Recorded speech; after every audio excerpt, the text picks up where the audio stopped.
Welcome to the Accepted Authority. I'm Andy Marmont. And I'm Greg Roworth.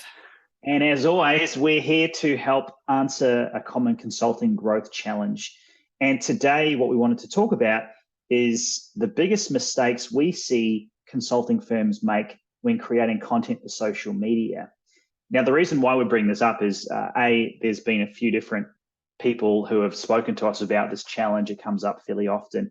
And I think the fact that we know that there is a reliance now, and there will be a reliance in sort of 2025, at least according to Gartner, the fact that buyers in the B2B space will have a reliance on digital channels, which will help guide them through the purchase journey. So if we bring it back, one of those channels is definitely social media. Let's call it LinkedIn for now. It could be TikTok down in the future as well.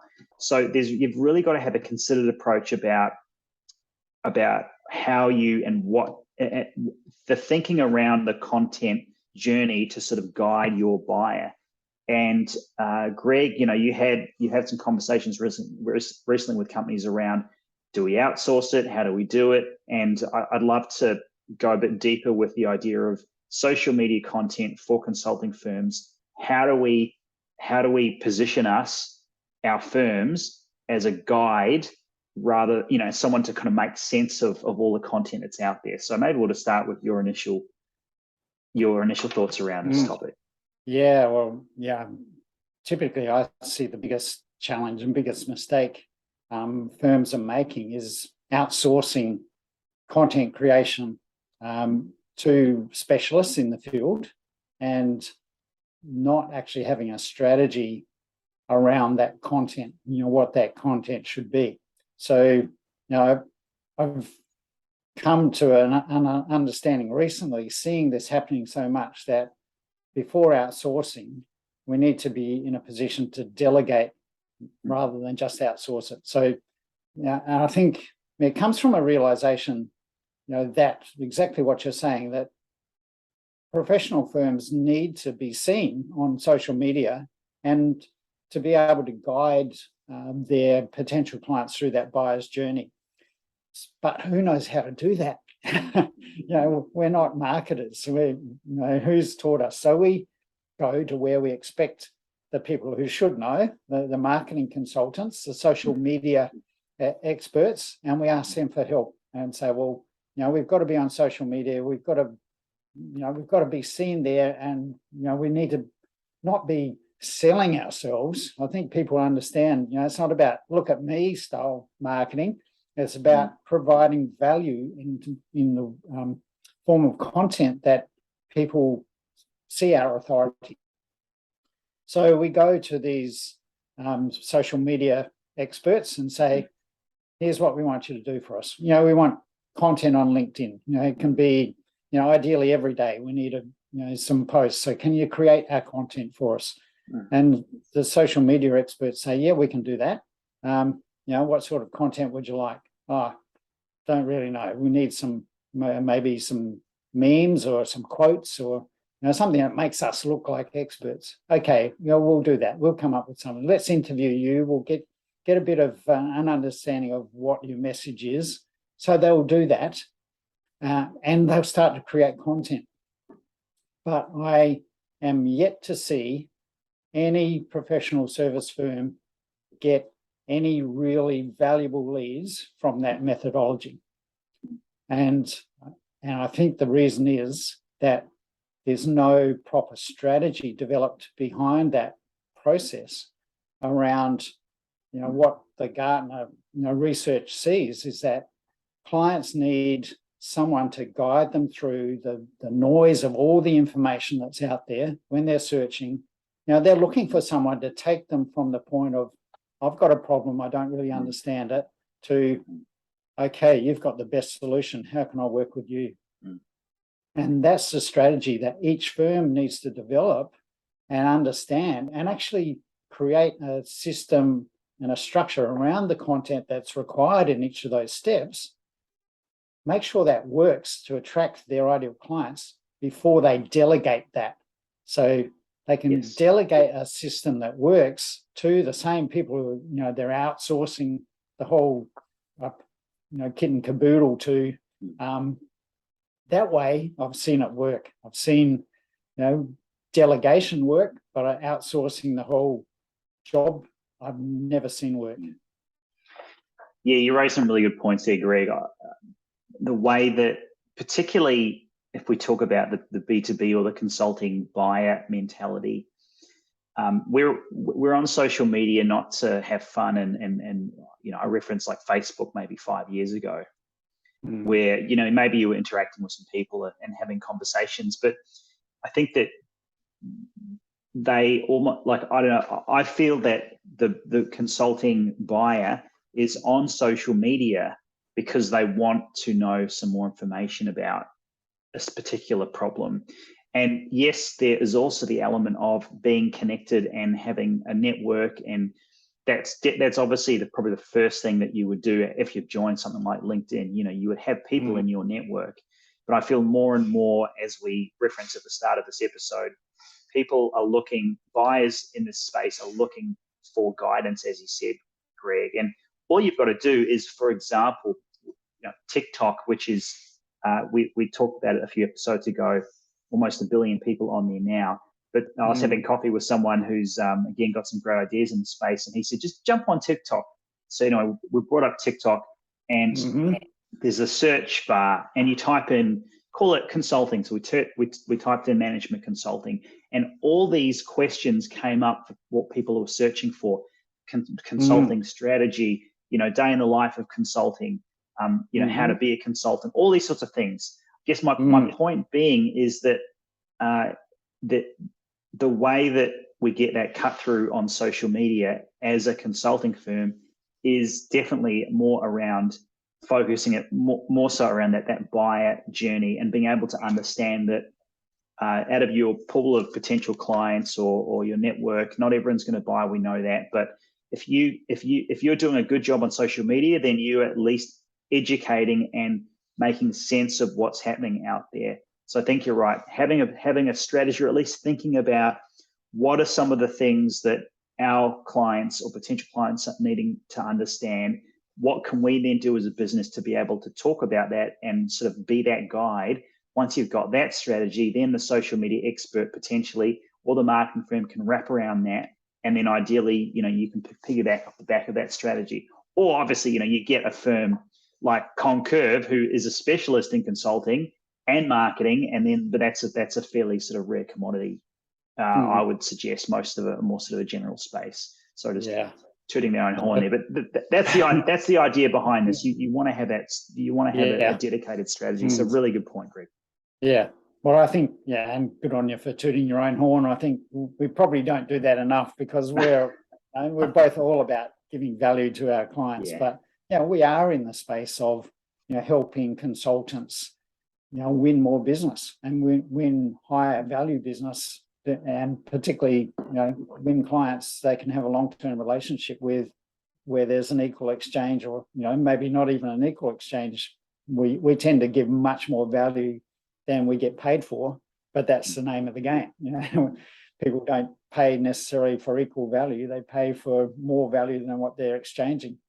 But we are in a position to help our clients build those strategies that are effective in attracting their premium clients. And I've seen that happening consistently by giving value, but also giving value in the right way. So we've talked about my 6 E's process. What's the first thing someone should see where they make that initial connection? It's typically what I call enter the conversation content, which is about the client's problems. That's what engages clients and gets their attention. When we show that we understand them and they feel understood by us, we automatically are attributed authority position. Yes. People want to know that we understand them and we're not talking over their heads. And again, the biggest mistake I see, even with the content, that is often content that goes over people's heads, because we are specifically and almost drawn to automatically talk about solutions. that's what we do. We provide solutions. So most of the content typically is about solutions, and most people aren't ready for the solution at the first point of connection with us. So having a system where we enter that conversation around their problems, start to introduce the solution, and then educate them about the options and what alternatives are, what they may have tried in the past that failed, what we've seen as the way to overcome those failures and do it differently and provide a better solution. And then they can start to see, we tried that didn't work. Okay, here's a new way of doing it. We're providing hope. We provide a new hope to clients who've failed in the past and see, oh, wow, if that could work for those people they've done business with, it could work for me. Let's talk. And that way, like happened to me earlier in the week, someone came through that exact process with me, heard me on a podcast, not ours, but the one where I was a guest. And they got in touch with me because, quote, you basically described my life and the problems that I was dealing with on a day-to-day basis. So I wanted to find out more. What a great recommendation. And that's I think if you go back to the idea of, okay, so we alluded that as consultants, typically we're not trained in marketing or in that strategy, or in strategy, yes, but not marketing. So if you think about what we're doing with this podcast, just think about that for a second. So we've filmed 20 podcasts so far.